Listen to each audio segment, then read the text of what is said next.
Imagine the waiter, right? Um, he's carrying this massive, heavily loaded tray of drinks.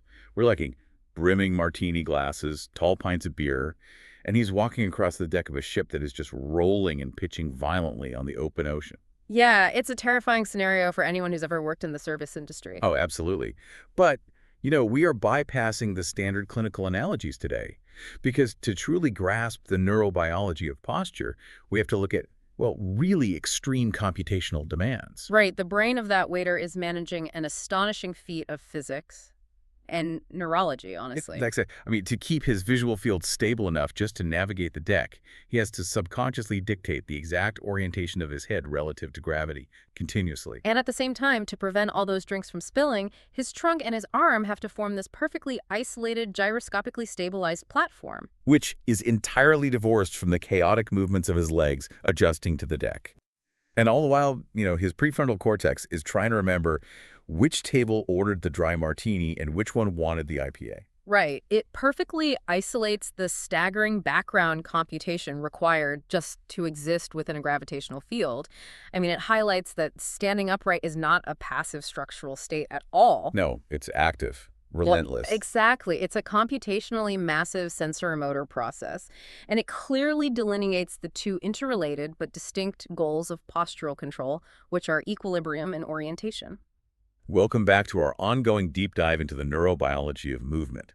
For those of you driving to the lab or studying right now, this deep dive is custom tailored for a PhD-level exploration of Candle's principles of neural science. Specifically Part 5, right, which covers all of movement. Yes, exactly. This is part of that 9-part series we're doing on this section. We are anchoring ourselves today entirely in Chapter 36, so we're dissecting posture. Yeah. And because you're deep in the weeds of this text, we are setting a deliberate, unhurried pace today. Yeah, we want to give you time to actually absorb the mechanics here. Right. We're taking our time. We'll examine the specific neural pathways, the exact latencies, and the biomechanics that make posture the absolute, non-negotiable foundation for all voluntary movement. So to build that foundation, we really have to rigorously define those two goals we just mentioned: equilibrium and orientation. Let's start with equilibrium. Okay, so equilibrium is the biomechanical balancing act. It is the active process of keeping the body from falling over, period. Because there are external forces acting on us constantly. Mainly gravity, yes. But also the inertial forces generated by our own movements or, external perturbations. The brain has to continuously counter those with internal forces generated by coordinated muscle contractions. Right, so equilibrium is basically just the physics of not accelerating toward the floor. That's a good way to put it. But orientation, on the other hand, is more of a problem of geometry and alignment. It's the active alignment of the body's various jointed segments relative to one another, and the alignment of the whole body relative to the external environment. Yeah, like our waiter on the ship. He needs his head aligned with the true gravitational vertical so he doesn't get dizzy. But his legs might need to be at these extreme shifting angles relative to the slanted deck. So the nervous system is constantly negotiating between these two goals, and they actually compete with each other a lot, don't they? Oh, inherently. Yeah. Think about standing on a really steep slanted roof. If you prioritize perfect orientation to that surface... Like standing completely perpendicular to the shingles. Right. If you do that, you might actually shift your mass so far down the slope that you lose equilibrium entirely and just fall off the roof. Which is bad. Very bad. So the brain has to dynamically weigh the demands of orientation against the biological imperative of equilibrium, which is, survival.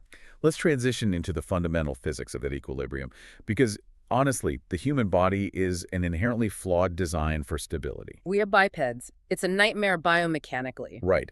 We have this remarkably small base of support, just the spatial area outlined by the outer edges of our 2 feet. And then we have this massive, top-heavy upper body teetering above multiple highly articulated joints. Ankles, knees, hips, spine. Exactly. To model this, biomechanists view the human body through the lens of an inverted pendulum, which means we have to track 2 critical spatial coordinates, the center of mass and the center of pressure. So the center of mass, or COM, is the theoretical point where all the mass of the body is perfectly concentrated. And where is that, roughly? In a typical adult standing in a neutral posture, it rests around the second lumbar vertebra deep within the torso. But, and this is crucial, the COM is not a fixed anatomical landmark. Because we move. Right. Because our body is made of mobile segments, the COM shifts dynamically. If you raise both arms overhead, the mass of those limbs shifts upward, pulling your entire body's center of mass superiorly. Oh, wow. And if you bend 90 degrees at the waist? Then the center of mass actually exits your physical body entirely. It just suspends in the empty air right in front of your abdomen. That's so strange to think about. Okay, so for equilibrium to be maintained, the projection of that center of mass, Like if you dropped a theoretical plumb line straight down from that L2 vertebra point. right, that line must fall strictly within the perimeter of the base of support between the feet. If the column accelerates past the boundaries of the feet, the body is mathematically falling. And gravity will win unless a new base of support is rapidly Or established. taking a step. Exactly. But here's the catch. The nervous system cannot directly grab the center of mass and move it. You can't just flex a center of mass muscle. Right. The only way to manipulate the calm is by manipulating the center of pressure, or COP. Okay, so the center of pressure, that is the specific spatial point on the ground where the total sum of all the downward forces you exert is concentrated. Yes. And more importantly, for the physics of balance, the COP is the exact origin point of the ground reaction force vector. Newton's third law. Exactly. The downward force you apply to the floor is matched by an equal and opposite force pushing back up. So the nervous system controls the falling center of mass by actively moving the center of pressure underneath it. So, think of balancing a heavy broom upside down on the palm of your hand. A classic analogy. Right, so the heavy brush at the top represents the center of mass. And the point where your palm contacts the wooden handle is the center of pressure. If the heavy brush begins to tilt to the right, you can't just hold your hand still. It will just fall. Yeah, to arrest that fall, you have to rapidly slide your hand, the center of pressure, further to the right.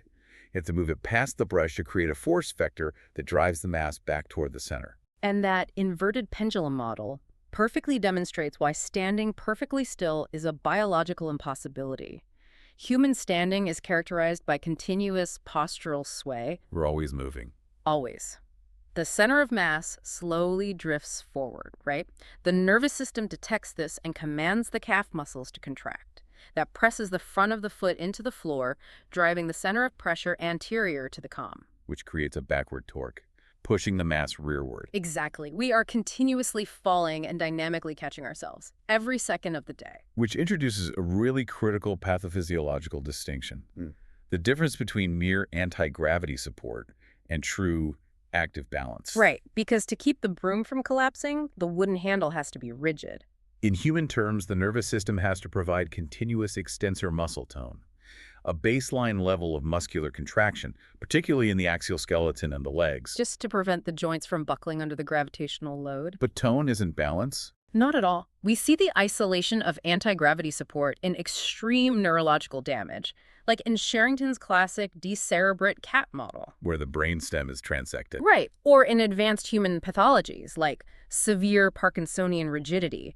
In those cases, the subject exhibits tremendous muscle tone. Their limbs are incredibly rigid. So if you stand them up, their joints won't buckle. They won't buckle at all. They have overwhelming anti-gravity support. Yet, if you apply the slightest lateral force, just a tap. They topple over rigidly, like a felled tree. Exactly, because true balance requires the active, directional excursion of the center of pressure. Stiffness is not equilibrium. Okay, so if continuous postural sway is the baseline just for standing in a quiet room, we have to scale up the complexity here. How does the brain handle sudden, unexpected perturbations? Well, the neurobiology here is beautifully mapped out by the classic moving platform paradigms developed by researchers like Fay Horak and Louis Naschner. I love these experiments. So in these paradigms, a subject stands on a force plate platform, and it's equipped with precision sensors to measure torque, shear, and vertical forces. While motion capture tracks their joint angles, and they use electromyography, or EMG, to monitor the exact millisecond activation of specific muscles. And then, completely without warning, the platform rapidly translates backward. Mechanically, inertia keeps the subject's upper body, their center of mass, stationary in space, but their feet are pulled backward by the platform. So it causes the body to hinge at the ankles, pitching the subject face first toward the floor. Right. So the anterior muscles of the leg, specifically the tibialis anterior, and the posterior muscles, the gastrocnemius, undergo these rapid changes in length. Now, a lot of people might assume, oh, the muscle gets stretched, so it contracts, just a standard stretch reflex. But we know this response isn't mediated by a simple monosynaptic stretch reflex. Like the classic knee-jerk pathway, Yeah. no. The Yeah. latencies are too long for that. And functionally, a simple stretch reflex would actually be catastrophic for whole body balance. Why is that? Break that down for us. Well, the monosynaptic stretch reflex is driven by the incredibly fast Ia afferent fibers. They synapse directly onto alpha motor neurons in the spinal cord. It operates at a latency of about 40 milliseconds. Super fast. Too fast, actually. If the platform pulls backward and the subject sways forward, the calf muscle, the gastrocnemius, is rapidly stretched. If that monosynaptic reflex were allowed to run unchecked, the gastrocnemius would violently contract at 40 milliseconds. Which would point the toes downward into the platform. Exactly, generating a force that pushes the upper body even further backward, accelerating the fall. Oh, so it works against you. Completely. So the nervous system actually has to actively suppress these local spinal reflexes during whole body perturbations. It overrides them to deploy what Candle defines as automatic postural responses, or APRs. APRs. Okay, so these operate in a very precise temporal gap between the spinal reflexes and actual voluntary movement. Right. True voluntary movement, like consciously deciding to step over a puddle, takes roughly 150 to 200 milliseconds to initiate. But APRs are faster than that. Yes. They fire between 90 and 120 milliseconds in humans. So they are faster than conscious thought, but they're deeply polysynaptic, and they're orchestrated primarily by the brainstem. And most importantly, the brainstem doesn't compute these responses muscle by single muscle, does it? No, it doesn't have the time. It utilizes fixed motor programs known as muscle synergies. This concept of a muscle synergy is huge.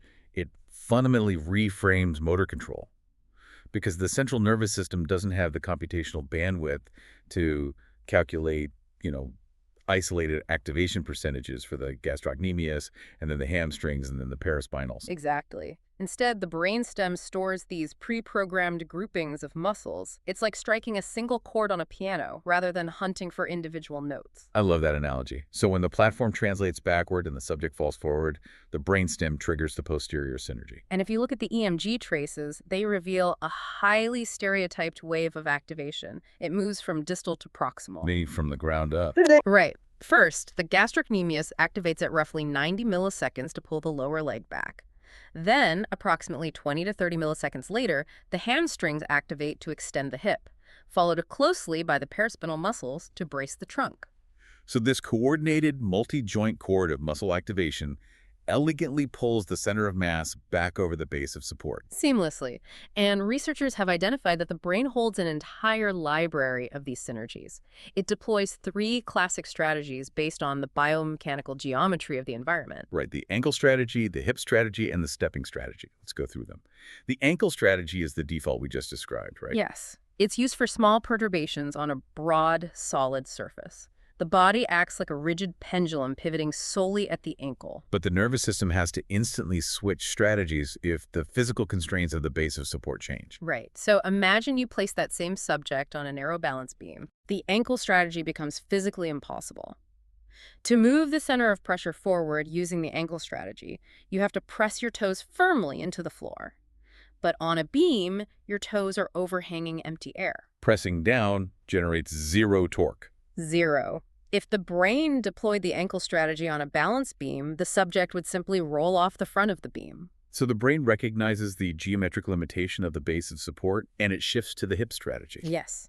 Instead of moving the center of pressure, the nervous system relies on massive inertial counter-rotation. Counter-rotation, meaning If the subject sways forward, the abdominal muscles and quadriceps violently contract, snapping the hips backward and throwing the torso forward. So it's this severe flexion at the hip. It counter-rotates the upper and lower body to stabilize the center of mass precisely over that narrow beam. Without requiring any excursion of the center of pressure, it is a completely different muscle cord deployed in the exact same 90 millisecond window. That's incredible.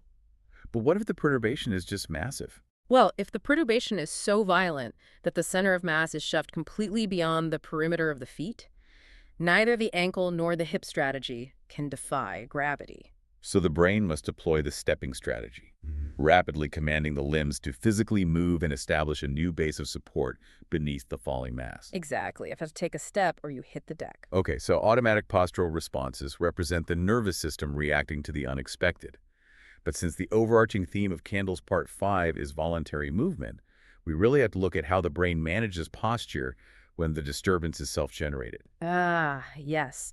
This requires a profound shift in control theory, moving from feedback to feed-forward control, which is governed by anticipatory postural adjustments, or APAs. APAs. So every voluntary movement alters the geometry of the body and shifts the center of mass. Mhm. If you lift your arm rapidly forward, your mass shifts interiorly. Right. And if the nervous system relied purely on feedback, like waiting until the arm was raised, detecting the forward sway via the sensory systems, and then triggering an APR, the delay would guarantee persistent instability. The body would just be trapped in a constant state of recovering from its own actions. It would be incredibly inefficient. So to circumvent this, the brain predicts the physical consequences of the intended movement. Mechanically speaking, we can look at the classic handle pulling experiment by Cordo and Naschner. Now, the assumption for a layperson would be that the primary mover, muscle, fires first. Right. Sure, you pulling a handle, you think the bicep fires first. But since we know every forceful movement threatens equilibrium, the motor plan has to include a feed-forward component. The postural muscles must fire before the prime mover to anchor the system against the anticipated reactive force. The timing of that feed-forward command is just brilliant. In the handle-pulling task, a subject stands freely and is told to pull a wall-mounted handle as forcefully as possible, Newton's third law again. Pulling the wall means the wall pulls the subject. generating a massive forward-pulling force. And the EMG data reveals that the gastrocnemius, the calf muscle responsible for resisting forward sway, activates roughly 50 milliseconds prior to the biceps. Before the bicep even twitches. Exactly. The brain basically constructs a virtual simulation of the physics involved. It knows the bicep contraction will result in a forward destabilization, so it preemptively commands the gastrocnemius to lock the ankles. Rooting the feet to the floor, turning the body into a rigid mechanical anchor before the bicep is allowed to exert any force. But what really demonstrates the supreme computational intelligence of these APAs is their extreme context dependency. They are dynamically modulated by the environment. Highly modulated. Cordo and Naschner proved this by altering the mechanical context without changing the voluntary task at all. They instructed the subject to perform the exact same forceful pull, but they placed a padded physical support bar flush against the subject's chest. So the intent to pull remains identical, but the biomechanical threat to equilibrium is nullified. The bar physically prevents the subject from falling forward. And the EMG traces show that the nervous system instantly recognizes this new physical constraint. The anticipatory firing of the gastrocnemius is completely abolished. Such as in fire. Nope. The brain does not waste metabolic energy or computational bandwidth firing a postural synergy that the environment renders unnecessary. Only the bicep fires. That is just beautiful efficiency. And this feed-forward prediction is really the cornerstone of human locomotion, isn't it? Oh, absolutely. Walking is often defined biomechanically as a series of continuously arrested forward falls. Right, because when you stand on 2 feet and prepare to take a step with your right leg, lifting that leg instantly removes 50% of your base of support. If the right foot simply lifted off the ground, the center of mass would instantly plunge into the unsupported void, and you'd just collapse laterally. So APA for gait initiation must be remarkably complex. It is. Before the right foot breaks contact with the floor, the nervous system deploys an anticipatory adjustment that rapidly shifts the center of pressure laterally and posteriorly toward the right heel. Which is counterintuitive. Very. This deliberate backward movement of pressure actually thrusts the center of mass over toward the left leg, the stance leg.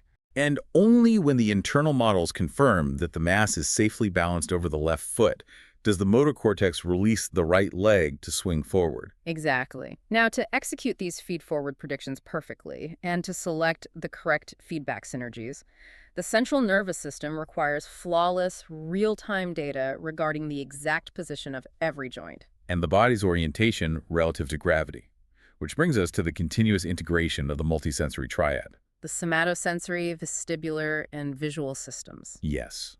Let's break down the hierarchy of these systems, because it's heavily dependent on their processing speed and the nature of the environment. Let's start with the somatosensory system. It operates as the primary ultra-fast trigger for sudden perturbations. The essential hardware here involves the group I afferent fibers originating from the muscle spindles and the group I fibers from the Golgi tendon organs. Right, these are the largest, heavily myelinated, and fastest conducting nerve fibers in the entire human body. They can transmit action potentials at over 100 meters per second. So when the ground moves unexpectedly, The very first mechanical event is the stretching of the musculature crossing the ankle joint. The muscle spindles detect the velocity of this stretch and rocket the signal through the dorsal columns and spinocerebellar tracts. And beyond just proprioception, Candle emphasizes the role of cutaneous mechanoreceptors too, specifically Ruffini endings and Pacinian corpuscles. Embedded in the glabrous skin on the soles of the feet. Right. These receptors generate a high-resolution spatial pressure map, telling the brain precisely where the center of pressure is located beneath the base of support. And the necessity of these fast pathways is just starkly evident when you look at clinical neuropathies. Like diabetic peripheral neuropathy. Yes. In those patients, the chronic hyperglycemia leads to the demyelination and degeneration of these exact large-diameter sensory fibers. So when subjected to the moving platform paradigm, the loss of this ultra-fast somatosensory trigger results in significantly delayed postural responses. Huge delays. Instead of the typical 90 millisecond latency, their synergies might not activate until 130 or 150 milliseconds. And in the physics of an inverted pendulum, a delay of 40 milliseconds is catastrophic. It's an eternity. During that window, the center of mass continues to accelerate away from the base of support. It builds immense angular momentum. So by the time the delayed motor command finally reaches the muscles, the standard synergy magnitude is insufficient. Exactly, leading to sloppy, oversized corrections, massive sway, and a profound risk of falls, a condition termed sensory ataxia. But, while somatosensation is exceptionally fast, it is inherently limited. Yeah. It only provides information about the body relative to the immediate physical surface. Right, if you're standing on a foam pad or walking on a boat deck, the surface itself is moving. So the joint angles at the ankle are no longer a reliable indicator of true vertical. And in these environments, the brain has to shift its reliance to the vestibular system to establish an absolute gravitational reference frame. The vestibular labyrinth in the inner ear. It operates essentially as a biological inertial measurement unit. It's an incredible piece of hardware. The 3 orthogonal semicircular canals detect angular acceleration. That's the rotation of the head in 3-dimensional space, monitored by the fluid dynamics of the endolymph pushing against the cupula. But for posture, the critical organs are the otoliths, right? The utricle and the saccule. Yes. The otoliths are designed to detect linear acceleration and absolute orientation relative to gravity. They contain hair cells projecting stereocilia into a gelatinous matrix. And that matrix is weighted down by those dense calcium carbonate crystals, the otoconia. Exactly. Gravity continuously pulls down on these dense crystals, bending the hair cells and altering their baseline firing rate. It provides the brain with a constant biological plumb line. Now, the visual system, the third pillar of the triad, provides unparalleled contextual data regarding the orientation of the body relative to the broader environment and optic flow. Which helps stabilize slow, continuous postural sway. However, the visual processing pathways traveling from the retina through the lateral geniculate nucleus of the thalamus and into the occipital cortex are far too slow to trigger those 90 millisecond responses needed to catch a sudden fall. Way too slow. But the true computational marvel of the multisensory triad isn't just the speed, it's how the brain handles the inherent flaws of each individual sensor. Because no single sensory modality provides a perfect, unambiguous picture of reality. Right. The brain constantly wrestles with the problem of sensory ambiguity, where a raw neural signal can have entirely different physical meanings. Visual ambiguity is easily demonstrated by that illusion of sitting on a stationary train while the train on the adjacent track begins to pull forward. Everyone's felt that. The massive shift in your peripheral visual field causes your visual cortex to signal motion. Even though you're sitting perfectly still. The visual system alone cannot differentiate between the external world is moving and my body is moving through the world, creating a very visceral, terrifying sensation of backward movement. And the illusion only breaks when the brain cross-references the visual data against the vestibular system, which confirms zero linear acceleration. But wait, the vestibular system suffers from a far more profound physical ambiguity, doesn't it? Dictated by Einstein's equivalence principle. Yes. The otolith organs cannot physically distinguish between linear acceleration and a static tilt of the head. Let's unpack that. If a subject is sitting in a vehicle that accelerates rapidly forward, Inertia causes the heavy otoconia crystals to drag backward, bending the hair cells and generating a specific action potential frequency. but if that same subject is standing perfectly still and simply tilts their head backward to look up at the sky, Gravity pulls the ototonia backward, bending the hair cells in the exact same manner, generating the identical neural signal. so the raw otolith signal is hopelessly ambiguous. Hopelessly. To determine whether the body is falling forward or simply tilting the head, the brain must run complex subtraction algorithms.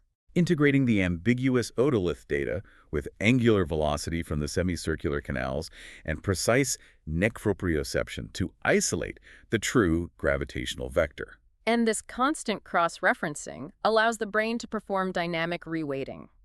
Adjusting the mathematical weight or trust it places on each sensory stream based on the environmental context. Candle details those elegant sway-referenced platform experiments by Peter Koka to demonstrate this. Oh, these are fascinating.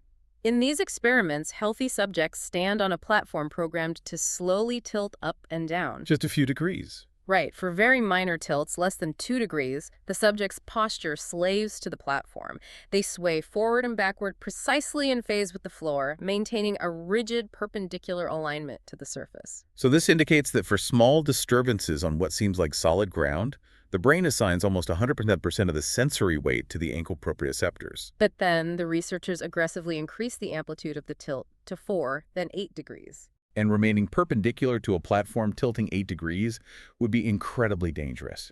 It would throw the center of mass far beyond the toes, resulting in a fall. So the somatosensory information goes from being highly reliable to completely deceptive. And the central nervous system detects this discrepancy in real time. Yes. It dynamically reweights the fractional reliance. It drastically downregulates the gain of the somatosensory input and turns up the gain on the vestibular system. So the subject stops swaying with the moving floor. Their ankles just act as loose hinges while their trunk and head lock under the true gravitational vertical provided by the inner ear. Exactly. Now, if you place a patient with bilateral vestibular loss, meaning their inner ear sensors are completely destroyed, on that exact same violently tilting platform, Their nervous system lacks the independent gravity reference required to reweight the data. so they're forced to rely entirely on the deceptive somatosensory input from the ankles. And as the platform tilts, they remain rigidly perpendicular to it and crash to the floor. Wow. All of this raw data, the precise joint angles, the optic flow, the ambiguous gravity vectors, it all has to be synthesized into a cohesive, usable format. Which brings us to the theoretical framework pioneered by the Russian neurophysiologist Viktor Gerfinkel, the internal model, or the body schema. The body schema. This proposes that the brain maintains a continuously updated, highly complex, three-dimensional mathematical representation of the body's entire geometry. It holds data on the precise length of every bone, the spatial volume and mass of every limb segment, and exactly how they are oriented relative to one another and the gravitational vector in any given millisecond. And this internal model is an absolute necessity because the parameters required for equilibrium cannot be directly sensed. Right. There is no single biological receptor that measures the global angle of the center of mass. The vestibular system only measures the head. The ankle spindles only measure the leg relative to the foot. So to calculate the true position of the center of mass, the central nervous system has to perform these complex coordinate transformations. It takes the absolute orientation of the head in space, provided by the vestibular anchor. And then uses vector mathematics to systematically subtract the angle of the neck, then the angle of the spine, the hips, and the ankles. Daisy-chaining the proprioceptive data down the kinematic chain to constantly compute the location of the com. It's astounding computation. And what makes the body schema so remarkable is its extreme plasticity. It is not a hard-coded anatomical map. It's subjected to continuous motor learning and adaptation. When the biomechanical reality changes, whether from strapping on a heavy backpack or experiencing a growth spurt or encountering a novel surface, the internal model must recalibrate. Candell illustrates this recalibration with a multi-day balance beam experiment. Right, so when healthy subjects are first placed on a narrow beam, their postural sway is chaotic and massive. Because their internal model is generating motor commands based on the physics of a wide, solid floor, resulting in inappropriate ankle strategies and constant falls. The model is failing. But over successive days of practice, the amplitude of their postural sway decreases dramatically. They become highly stable. And this improvement is not mere sensory habituation. It is true, consolidated motor learning. The brain uses the sensory error signals from the early falls to mathematically update the internal model. Permanently reweighting the sensory inputs to prioritize hip proprioception and vestibular data, fundamentally rewriting the software for that specific environment. This really highlights why patients with neurodegenerative conditions like Parkinson's disease or demyelinating conditions like multiple sclerosis struggle so profoundly with novel postural tasks. Right. While they may eventually manage to stabilize on the beam during a single session, their nervous system fails to consolidate that learning. The plasticity of their internal model is severely degraded. So having established the biomechanics, the sensory integration, and the computational models, we need to map these functions onto the actual neuroanatomy. Because as a neuroscientist in training, you need to know where this is happening. Posture relies on a massively distributed neural network spanning the entire neuraxis, beginning in the spinal cord. Now, historically, there was a misconception that posture was largely a spinal phenomenon driven by local autogenetic reflexes. Yes, but Candle explicitly dismantles this using the spinal cat preparation. If the spinal cord is completely transected, severing all communication with the brainstem and cortex, the isolated cord retains the circuitry for basic reciprocal inhibition and crossed extension reflexes. Right. If you physically place a spinal cat in a standing position, the local circuits will generate sufficient extensor muscle tone to bear the animal's weight. However, the animal possesses zero equilibrium. The moment you release it, it collapses. Because the spinal cord contains the raw hardware for muscle activation, but it completely lacks the capacity to organize the complex, multi-joint directional synergies required for active balance. That orchestration occurs in the brainstem, specifically within the complex networks of the reticular formation and the vestibular nuclei. This is the primary hub where the fast somatosensory triggers converge with the inner ear data to rapidly assemble and deploy those 90-millisecond automatic postural responses down the reticulospinal and vestibulospinal tracts. But the brainstem does not operate in isolation. It relies heavily on continuous tuning from the cerebellum. Which Candle divides into two distinct functional zones for postural control. The first is the spinocerebellum, Comprising the vermis and intermediate hemispheres, right? Which receives massive real-time proprioceptive data via the spinocerebellar tracts. Exactly. The primary role of the spinocerebellum is calculating the precise gain or magnitude of the postural response. So if a platform translates backwards slowly, the brainstem triggers the posterior synergy. But if the platform suddenly jerks backward at 3 times the velocity, The identical muscle synergy must be deployed with significantly greater force to arrest the increased momentum. and the spinocerebellum continuously monitors the velocity of the perturbation and scales the muscle activation accordingly. Patients suffering from discrete lesions in the spinocerebellum exhibit a classic pathological sign known as hypermetria. Hypermetria. So they retain the ability to deploy the correct synergy, but they completely fail to scale it. Right. They respond to a small perturbation with a violent maximal muscle contraction, severely overshooting the correction and initiating wild rocking oscillations. They've lost the predictive damping of the cerebellar circuits. The second critical cerebellar region is the vestibulocerebellum, centered primarily in the flocculonodular lobe. And as its anatomy suggests, it is deeply interconnected with the vestibular nuclei.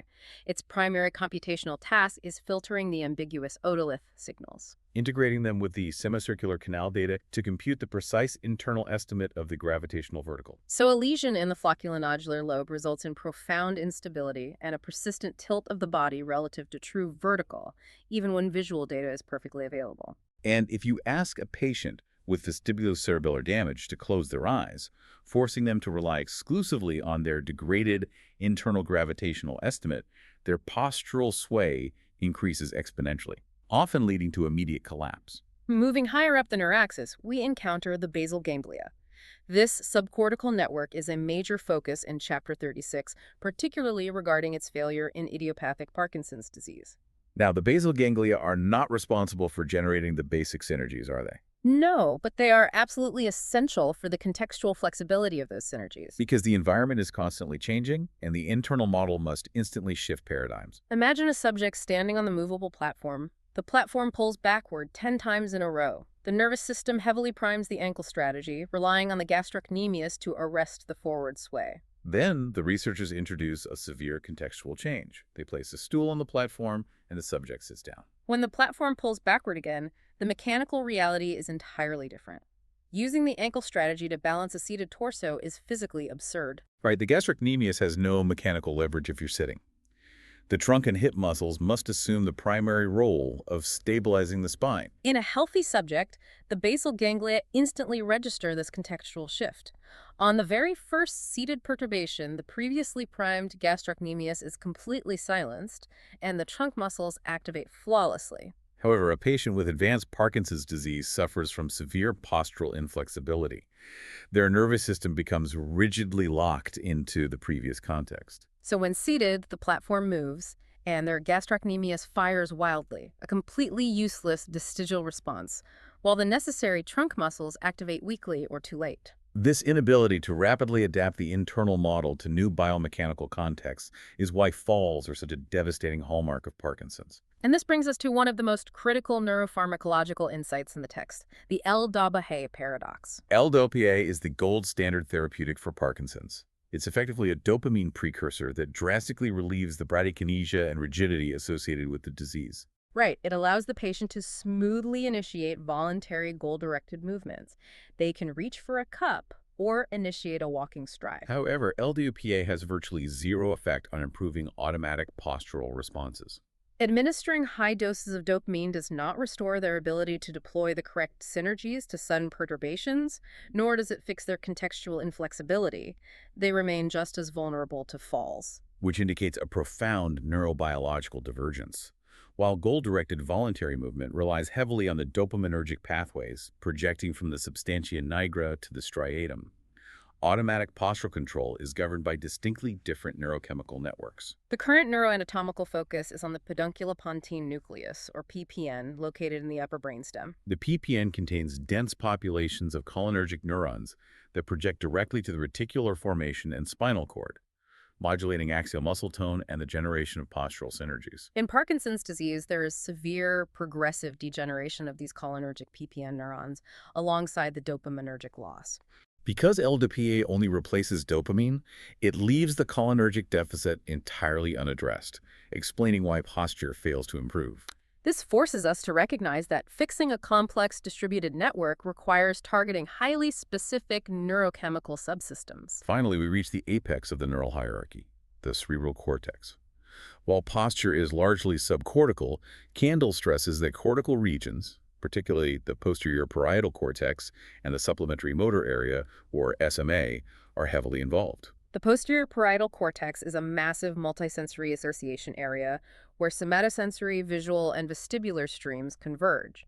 It is considered the primary locus for the continuous construction and spatial updating of the body schema. And the SMA is intimately involved in the feed-forward planning of anticipatory postural adjustments, calculating the precise biomechanical cost of an intended movement before passing the execution commands to the primary motor cortex. But the most fascinating cortical interaction occurs during dual tasking paradigms, which prove that posture requires active cognitive bandwidth. Right, the brain only possesses a finite amount of central process power. If you place a subject on a highly unstable surface, like a thick piece of foam, their cortical postural networks must work at maximum capacity to maintain equilibrium. To test the limits of this bandwidth, researchers introduce a heavy cognitive load. They ask the subject to perform complex mental arithmetic, such as counting backward from 1,000 by sevens while attempting to balance on the foam. That math task places an immense demand on the prefrontal cortex and working memory. And the result is interference. The postural control system and the cognitive math task are competing for overlapping central processing resources. In young, healthy adults, the nervous system generally prioritizes survival.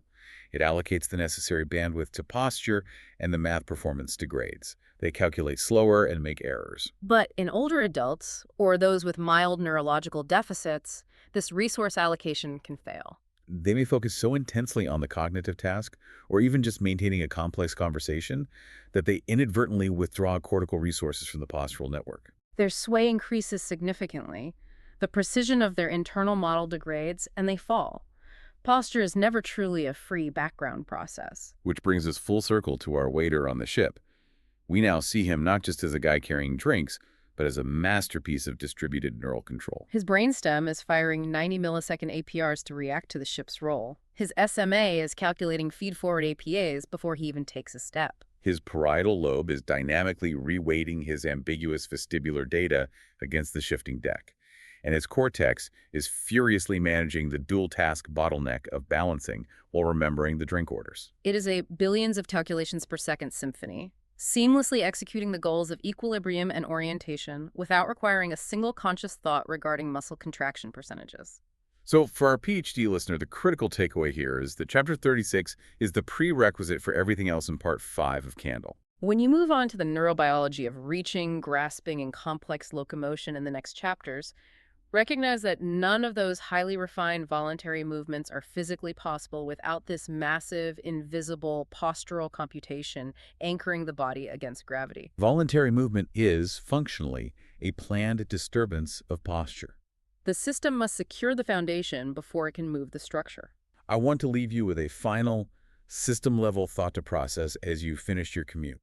We have spent this entire session exploring how the body schema relies on a lifetime of terrestrial experience to calibrate its sensory weights. The internal model assumes a constant 1G environment to calculate limb mass and filter the ambiguous otolith data. So consider the profound neurobiological crisis of a human astronaut arriving on the International Space Station. The moment they enter microgravity, the otoconia in their inner ear cease to pull downward. The somatosensory receptors on the soles of their feet go completely silent. The entire multisensory triad is shattered.